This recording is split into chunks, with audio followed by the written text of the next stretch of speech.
এই কিরে, এই কিরে, এই কিরে, বুবলি এগুলো কি শুরু করছে? বুবলিকে এই লোকে দেখে আমি তো অবাক। বুবলি যে চমৎকার দেখাচ্ছে একের পর এক, এতগুলো লোক দেখছি বুবলির, তবে সবচাইতে বেশি সুন্দর লেগেছে, বেশি ভালো লেগেছে বুবলিকে এই লোকে। প্রথমত মনে করছিলাম হয়তো বুবলি যে লোকটা দিয়েছে এই লোককে হয়তো বা বুবলিকে অনেকেই ট্রল করবে। আল্লাহ আল্লাহ, এই লোকটা দেওয়ার পরে বুবলি এত পরিমাণ ভাইরাল হয়েছে, এত পরিমাণ প্রশংসা কুড়াচ্ছে বলে বুঝাইতে পারবো না। বুবলিকে যারা দেখে জ্বলতেছে সেইখানে বুবলির প্রশংসা নিয়ে যে কমেন্টগুলো করতেছে সে কমেন্টের নিচে গিয়ে বুবলিটাকে আমাদেরকে টাকা দেয় এই কথা বলছে, বুঝছো? আচ্ছা, বুবলি টাকা দিলে বুবলির প্রশংসা করব, তাইলে করব না। আর আমরা অত বেশি বুবলি বুবলি করি না। যারা টাকা খেয়ে বেশি নাম নেয় মুখে, বুঝবেন তারাই কিন্তু টাকা খায়। কারণ তারা টাকা খেয়ে ওই যেই মানুষটার গুণগান গায় সেই মানুষটার খারাপ একেবারে চোখে পড়ে না। কিন্তু আমরা তো সারাক্ষণ বুবলি বুবলি বলি না। বুবলির ভালো দিক যেটা সেটাকে ভালো বলি, খারাপ দিক যেটা খারাপ দিক মনে হয় সেটাকে খারাপ বলি।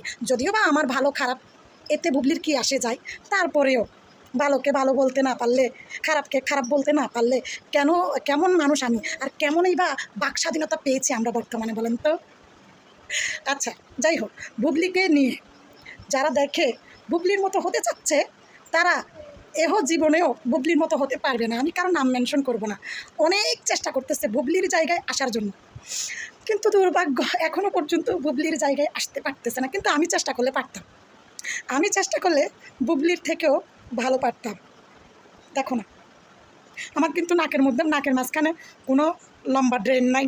অনেকে বুবলির নাক নিয়ে ট্রল করতেছে, বুবলির নাকের মাঝখানে নাকি ড্রেন আছে। আরে মানুষ হচ্ছে আল্লাহর সৃষ্টি, আর সেই মানুষটাকে নিয়ে কিছু নাস্তিক ট্রল করে। আল্লাহর সৃষ্টি কখনো অসুন্দর হয় না, বুঝতে পারছো? আর সেটা হচ্ছে ওই যে চোখ দুইটা টাকার কাছে বিক্রি হয়ে গেছে, তো এই জন্য টাকা খেয়ে সবসময় বুবলির ব্যাড রেকর্ডগুলো বাইর করতে চাই। আসলে বুবলির ব্যাড রেকর্ড বের করতে যাইয়া বুবলির সবচেয়ে ভালো গুণগুলো বেরিয়ে আসতেছে। আল্লাহ, শাবনূরের পরে যদি কোনো নায়িকা থাকে, আমি এটা আগের ভিডিওতেও বলছি, এখনও বলতেছি, আগে শাবানা, ববিতা, কবরী, তারপরে এদের পরে যেই নায়িকা ছিল সেটা ছিল শাবনূর। শাবনূরের পরে আজ পর্যন্ত কোনো নায়িকা আসতে পারে নাই, কিন্তু বুবলি চলে এসেছে, বুঝছো? বুবলির মধ্যে শাবনূরের কিছু কিছু গুণাগুণ আছে। বুবলি শাবনূরের মতো অত রোমান্টিক হতে না পারলেও বুবলির কিন্তু শাবনূরের মতো শালীনতা বজায় রেখে চলা, কথাবার্তা সবগুলোই কিন্তু বুবলির মধ্যে আছে।